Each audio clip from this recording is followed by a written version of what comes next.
പെട്ടെന്ന് നമുക്ക് ഉണ്ടാവുന്നതല്ല ആ ഒരു മോഹം. ഇത് ഒരുപാട് കാലങ്ങളായിട്ട് ഉണ്ടാവുന്നതാണ്. അപ്പം അതിനകത്ത് ശരിക്കും വർക്ക് ചെയ്തിട്ടുണ്ടോ എന്ന് ചോദിച്ചാൽ ആ ഒരു ഡയറക്ടർ ആകാനുള്ള ഒരു ലെവലിലേക്കുള്ള വർക്കിംഗ് മറ്റേ അതിൻ്റെ ഒരു ബിസൈഡ് ഇല്ലെങ്കിൽ ബിഹൈൻഡ് വർക്കിംഗ് ഒന്നും ഞാൻ തുടങ്ങിയിട്ടില്ല.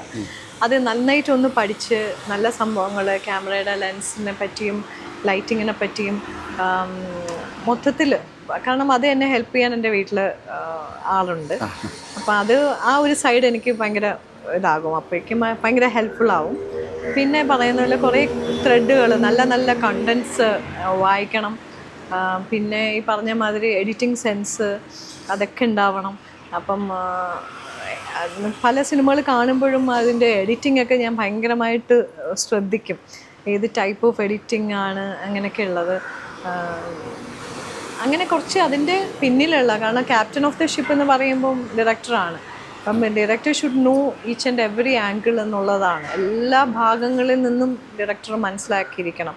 ഒരാളുടെ കോസ്റ്റ്യൂം, ഒരാളുടെ എല്ലാ രീതിയിലും ഡയറക്ടറിൻ്റെ കണ്ണ്.